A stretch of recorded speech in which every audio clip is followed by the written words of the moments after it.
आज आम बनवा बाल्कानो बकेट पेस्ट चलते बाल्कानो को भल भाव सफा करदे एमती गोटी गोटी कर सब सफा करदे ब्रश साहाଯ୍य सफा हो गला सब एबे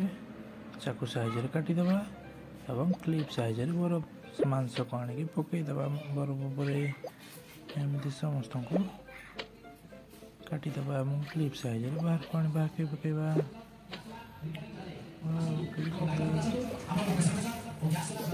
आपण मैंने समय चैनल को लाइक और सब्सक्राइब कर दिंतु चैनल को सब्सक्राइब कर दिंतु जगन्नाथ कल्याण सब कटाकटी सरीगला तेल गरम हो तेल गरम को कड़ेदे अदा रसुण पेस्ट को पकईदे भल भाव मिक्स करदे मिक्स हो गला एबे गोटे प्लेट रखीदे से बाल्कानो को चूल्ही पर रखीदे